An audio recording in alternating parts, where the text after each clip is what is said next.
Tales of Toronto. We back again, y'all. Top 5 stabbing incident. I'm kind of sick of this shit. I ain't gonna lie. I seen it yesterday and I put it in to watch later.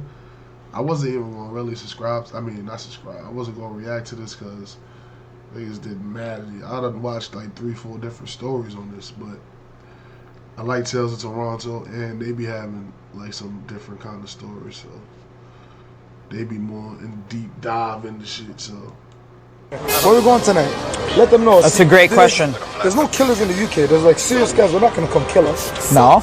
My boy, top 5. Can somebody find us that lax? Yeah, find us that, Big pack. You want to show the dogs them you're outside, but bro, you got to understand people that Here comes the money. you're trolling online.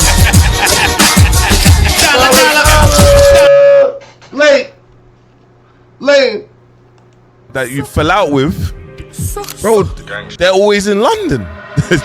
I love trap, I love stat, I love when the ops keep talking. Why so we wind down the windows and discharge raps. I got bun at his kicks and he ain't got back. Is he having a laugh? See facts, he's He having a laugh?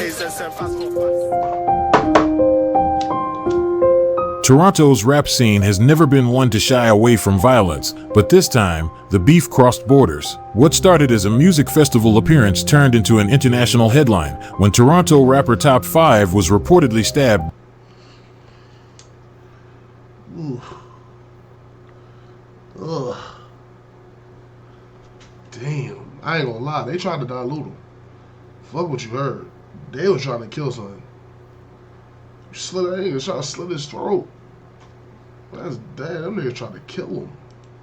During an after-party in London.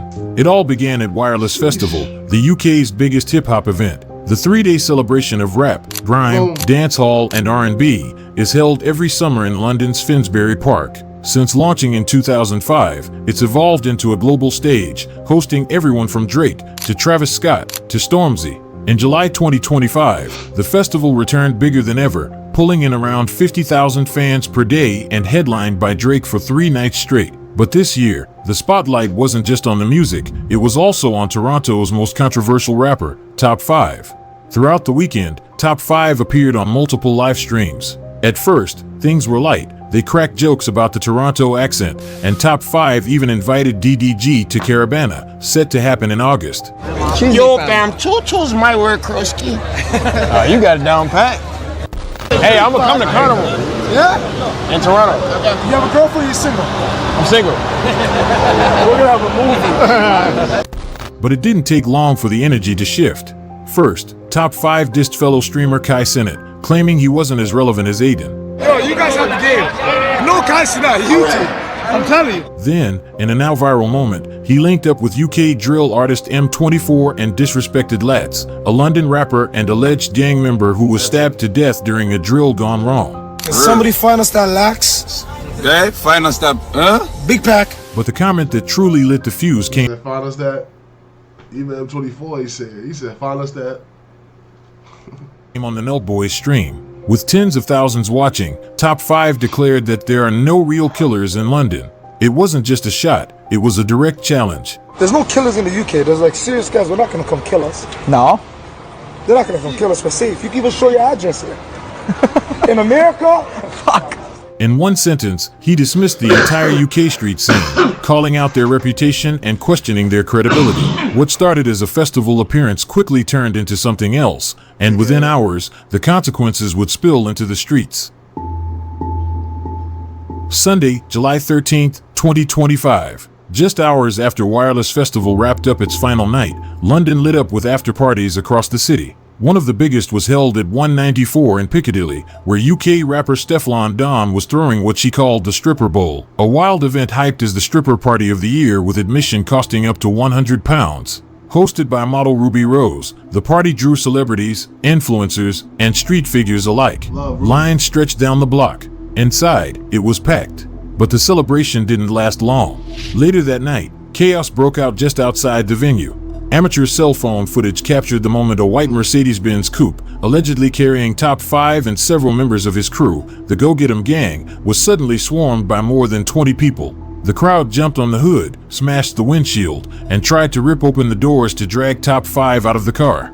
I thought they said this wasn't. I thought they said this wasn't top 5. Fortunately for him, he was rumored to be tucked deep in the back seat, out of arm's reach, but that didn't mean he was safe. Minutes later, photos surfaced of what appears to be Top 5 lying on the ground, blood on his leg, with someone applying pressure to the wound. Witnesses say he was stabbed during the attack, though the exact moment wasn't caught on video. The scene outside 194 quickly turned into a crime scene, and what started as a night of celebration ended with one of Toronto's most talked about rappers bleeding out on a London sidewalk. Bro, you in a photo, front row at Wireless Fest, watching Drake with Devin Booker and Kevin Durant. Fuck is these niggas? Who are you? Top 5, nigga. And then hours later, you get stabbed in the neck. By the next morning, London police had cordoned off the area outside 194. No arrests had been made, at least not yet. But in the days that followed, law enforcement stepped up their game, targeting UK rappers like Russ and Sleeks with vehicle searches linked to the stabbing investigation. If you was in your car yesterday, yeah, and you pulled up to the party where Top 5 got stabbed, you're getting T-packed. Trust me. They said they want to know who stabbed Top 5. They need to find out. Russ wasn't involved and wasn't even at the scene, yet 2 members of his crew were arrested and held in remand after police found a gun in their vehicle. Authorities made it clear that while these arrests were part of the wider probe, Russ and Sleeks themselves had no connection to the attack.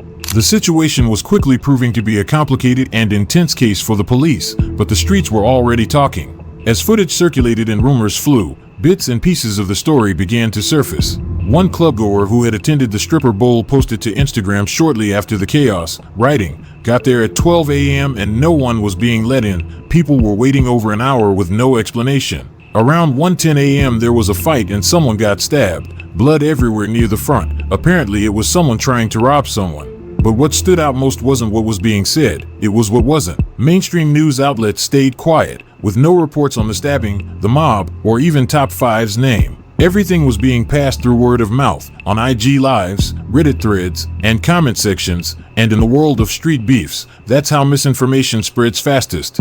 The dominant narrative was that Top 5 got caught slipping, and this was retaliation for the shots he fired at UK rappers online the day before. That theory picked up steam when UK rapper Ratlin chimed in under a viral post claiming Top 5 had been running down the road yelling, "Call 911. Ratlin wrote, "Police boy, about call 911. He then followed up with, "People need to do some research before you troll the wrong rapper and end up famous for the wrong reasons." Over on UK drill subreddits, the forums lit up. Users accused Top 5 of being reckless, saying he doesn't move tactical and is too addicted to clout. In their eyes, he didn't just walk into a setup, he created the blueprint to his own downfall. Reactions to Top 5 getting stabbed came fast and loud, from the streets, the podcasts, and even some of hip-hop's biggest names. Joe Budden, who didn't hold back, called out Top 5's reckless moves. And how many times you gonna ask God to overlook your stupidity? Yeah. You've been stupid all year. I don't talk about it because you're that stupid. But you've been stupid all year. You've been saying things to jam up yourself and people around you all year. I'm surprised somebody has not put a stop to it yet. Real toughness, he said, comes with wisdom, not live-stream beef and provocation. You know this beef really went global when Kanye West slid into Top 5's DMs, comparing him to John Wick for surviving the attack. That message wasn't just respect, it was a statement. The world was watching, and this Toronto-London feud wasn't just local drama anymore, it was international. As online chatter blamed UK gangs for this. This shit is so it's so crazy because these niggas was just all cool.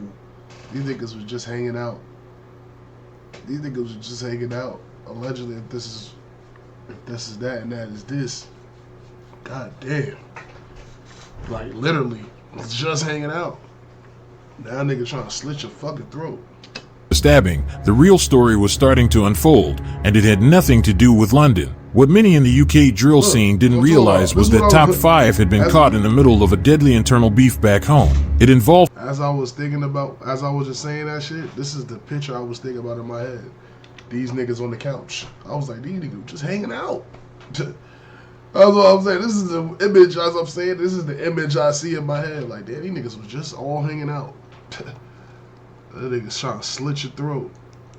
realized was that Top 5 had been caught in the middle of a deadly internal beef back home. It involved his crew, the Go Get 'Em Gang, and Northside Jane and Finch-based music collective, Blue Feather Records, a group tied to major names like Pressa, Bundog, and YG. I covered their issues in detail in the previous video. I suggest checking it out, but for now I'll provide a brief summary of how their feud started. You see, Top 5 and BFR weren't always enemies. In fact, they used to roll together. But the split began when BFR were spotted partying in Dubai with XO, the label The Weeknd is signed to. For those who don't know, XO and Drake's camp, October's very own, haven't been on good terms for years. There's been quiet tension between the two. Nah, son. What? This is what they beefing about? Yo. No way. No way. And it's Top 5. Wow. Together. But the split began when BFR were spotted partying in Dubai with XO, the label The Weeknd is signed to. For those who don't know, XO and Drake's camp, October's very own, haven't been on good terms for years. There's been quiet tension between the two Toronto powerhouses, and in the streets, that divide runs deep. So when BFR were seen partying with XO in Dubai, it didn't sit right with Top 5, someone who's made it clear that he backs Drake all the way. In his eyes, rocking with XO meant choosing sides, and he wasn't about to let that slide. What started as quiet tension soon exploded into public disrespect. On social media,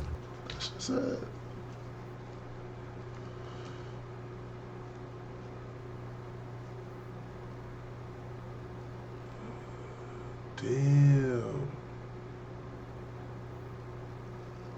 Nah. Damn, son. That's crazy. That shit is fucking sad that this shit started because you went and you could have, like, if those your niggas, you could have called them like, okay, why you with them niggas? You feel me? Like, you will Drake. You a nigga with Drake. I don't be seeing them niggas with Drake. Like, them niggas be on their own shit for real. You the nigga be on Drake like that. Like, so you could have called them like, they went on there and said, fuck them niggas over that. It's just so much internet shit. Like, you don't even gotta get on the internet and say nothing. Nigga, if it's smoke, just let it be smoke.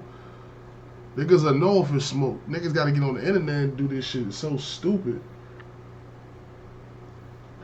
what started as quiet tension soon exploded into public disrespect. On social media, Top 5 began openly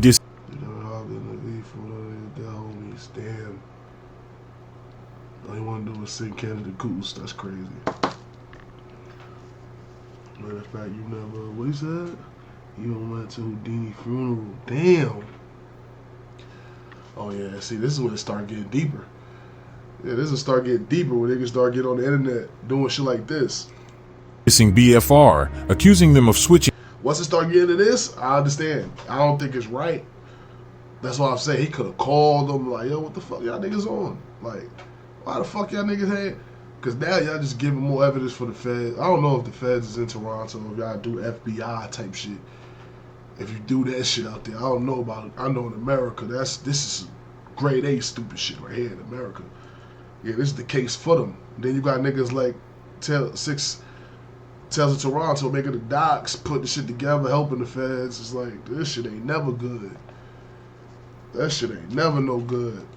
Switching sides and throwing loyalty out the window. He didn't mince words. In one post, he wrote, "Your label's drowning and I'm the lifeguard. You do this to the president? Fuck BFR." The shots didn't end there. About a month before the stabbing, Top 5 went live on Kick from an amusement park in Vaughan, a suburb just outside of Toronto. The live stream was nothing short of shocking. Broadcasted. Bro, it shouldn't be. You think not, nigga? You said the feds can't be using this as evidence. You think they can't? Nigga, I got mad homies in the feds, nigga. They use notes, anything for evidence. You think they won't? And you think that the feds won't use some shit like this? They definitely will. They'll bring this shit into court and just let the jury see it. And then they'll say some shit like, oh, don't mind it, after they already seen it. Like, niggas ain't stupid. They be talking about don't mind this evidence, the evidence is, don't use. Nigga, they seen it already. Nah, this shit is stupid. And they can't prove nothing with it, but if these niggas is doing shit, bro, it don't matter if you can prove something with it. It's just that this shit being up here ain't never good. And it does prove something. It proves gang violence. It proves shit. It do prove shit. It prove you in the gang. It prove all that shit. When you on the internet gang banging, that shit proves you in the gang. Bro, being in the gang ain't legal. I just was arguing with a nigga on the stream a few months ago. Nigga said gang banging is legal. Nigga said gang banging is legal. From an amusement park filled with families and kids, a place meant to be an escape from the chaos, Top 5 turned it into a war zone invite. He called out his ops directly, challenging them to come find him, giving them a 55-minute countdown. I brought your chain for you to get back. 55 minutes. 55 whole minutes. Down. And during that time, he let off a string of disrespectful shots, with BFR at the top of the list. That fast, but he try to move like he just a streamer now, not a game of. Bro, you can't not act like he not acting like a streamer. This nigga was just on there saying fuck BB, fuck that. He got the GGG chain. Like, bro, when you in the gang. I don't know. See, I don't like talking even like on this type shit with this shit because this shit is not, this ain't my jurisdiction. I don't know what the fuck be going on in these different countries. Y'all niggas do whatever y'all want. I only speak from what I seen and what I know. And this shit is some of the stupidest shit. New York niggas get indicted. They sweep niggas for gangs fucking at least 6, 7 gangs, 8, 10 gangs get fucking indicted a year probably on RICO charges in New York. Like, real shit, bro. Like, this shit is some of the stupid. That's why I don't, nigga, you'll never ever see me on the internet on some real life shit, talking shit, dissing niggas and all that. I might get on here and laugh at niggas, and I don't even be telling y'all niggas shit. Like, certain people who might have seen some shit back in the day when I told niggas, I might say I'm smoking somebody as playing around, but niggas is wildin'. List. YG, your dad lives in Brooklyn, homeless. He's sleeping in a 5 Series. You a known gang member. They know what the fuck going on. You got these documentaries. This shit is stupid. I'm just older now, so I just see how stupid it is, and I already seen so much niggas get life, and so much times I could pull this shit up. Nigga, they got the whole channel with New York, where niggas getting indicted for gang shit like this, nigga, for fighting shit, going back and forth on Twitter, and going back and forth on the internet, and all that dumb shit. Facebook. The list. YG, your dad lives in Brooklyn, homeless. He's sleeping in a 5 Series. At one point, he hung a chain belonging to rival rapper K-Money around a fan's neck, mocking it as a trophy and encouraging people nearby to diss him on camera. Come get back, nigga, get back! Come get back! Then, to top it all off, Top 5 removed what appeared to be an ankle monitor on stream, later confirmed by police to be fake. No, don't do it. No, I don't know how to do this. You can't cut it with this. Don't let her do it. Brother, did you cut your ankle monitor off? Why did you? Yo, you're gonna go to jail, bro. Neon. Yes. Welcome to the stream world, Neon. I'm welcome. It was a calculated taunt, a clear message to his enemies and law enforcement. He wasn't hiding, and he wasn't playing by the rules. Then, just hours after that live stream ended, the streets responded. Jungle, Top 5's home turf, was hit in a drive-by shooting. What had started as internet theatrics turned into real-world violence. The result? 6 people injured, 1 dead. The man who died was known on the streets as Drive-By King, a respected member of the Go Get 'Em gang. He had already survived a shooting back in 2018 that left him paralyzed from the waist down. This time, he wasn't so lucky. It was a clear message to Top 5. The disrespect wouldn't go unanswered. What was once an online beef had officially crossed the line, and now bodies were dropping. But even after the bloodshed, neither side backed down. If anything, the feud only intensified. For weeks following the mass shooting in Jungle, Driftwood Court, the block BFR calls home, came under constant fire. Almost every other night, shots rang out. In one incident, oh word, them niggas was spinning on them niggas. Oh, them niggas was getting back. They was getting back though. Came under constant fire. Almost every other night, shots rang out. In one incident, a stray cat was found dead, riddled with bullets. In another, an innocent man was struck by gunfire and left in critical condition, caught in the crossfire of a war that showed no signs of slowing down. The streets were heating up, and all roads were leading to a violent showdown. Fast forward to July, and both crews found themselves in London for Wireless Festival, thousands of miles from home, but still deep in the same war. Oh, them niggas was out there. I never even... As Top 5's beef with BFR... Oh, them niggas was out there too. I ain't never seen that footage. Them niggas was out there. Wireless Festival, thousands of miles from home, but still deep in the same war. Oh, nah, damn. Mad As Top 5's beef with BFR came into focus, people started going back, analyzing every frame of footage from the night of the stabbing, and what they found was shocking. Just minutes before the attack, Top 5 is seen in a now viral clip, caught off guard as a fan welcomes him to London. At first, he plays it cool, but then his eyes drift into the distance. Something or someone had him on edge. Moments later, he turns and frantically says, "Money man forward, bro."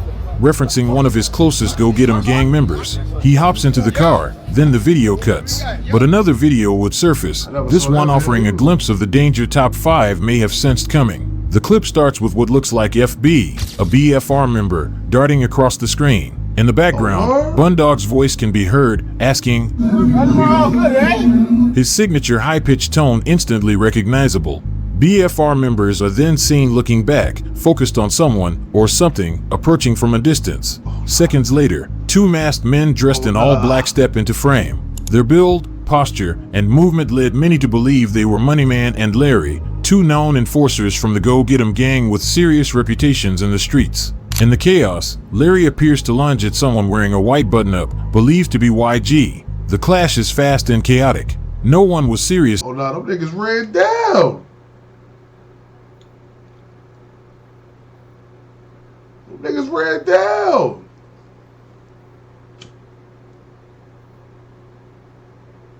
Money man ran down on them niggas. Serious reputations in the streets. In the chaos, Larry appears to lunge at someone wearing a white button-up, believed to be YG. The clash is fast and chaotic. No one was seriously injured, but the footage told its own story, and it didn't take long before the internet started connecting the dots. Viewers began comparing the viral clip of the white Mercedes getting swarmed to the earlier footage of BFR getting chased, and something wasn't adding up. The backgrounds didn't match. That's when whispers from people who were actually at the party started leaking out. According to multiple attendees with ties to the streets, Top 5 wasn't even in that white Benz, nor was he the one seen laid out on the ground. They say the real attack happened outside the venue, right on the sidewalk that leads to the infamous stripper bowl. It's believed members of BFR tried to snatch Top 5's chain, and in the chaos that followed, someone sliced his neck. The chain stayed with Top 5, but the damage was already done.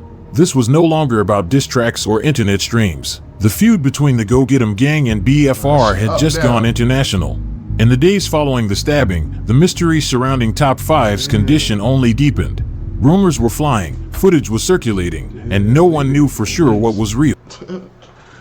These documentary niggas wildin', I ain't gonna lie. These niggas be wildin', I ain't gonna hold you. But then, Top 5 broke his silence, and he did it in the most cryptic, was they deepened. Rumors were flying, footage was circulating, and no one knew for sure what was real. But then, Top 5 broke his silence, and he did it in the most cryptic, calculated way possible. He dropped a photo of Donald Trump, captured just seconds after surviving an assassination attempt, his fist raised in defiance, blood dripping down his ear. It was his way of saying, "I'm still standing." But YG wasn't impressed. In response, he fired back with a photo of the shooter, the kid who nearly took Trump's life. The message was clear and brutal. Don't celebrate surviving. Remember who pulled the trigger. The next day, DJ Academics provided the world with an update on Top 5's condition. He said 5 had undergone surgery and was in recovery. But it was the details that caught everyone off guard. A scar, reportedly over 17 inches long, can be seen here running across his neck, a far cry from earlier rumors that he'd been stabbed in the leg. Someone pulled up and cut him in his throat. From here to a cut. From earlier rumors that he'd been stabbed in the leg. Someone pulled up and cut him in his throat. from here to about here. From his description, it was 17 inches.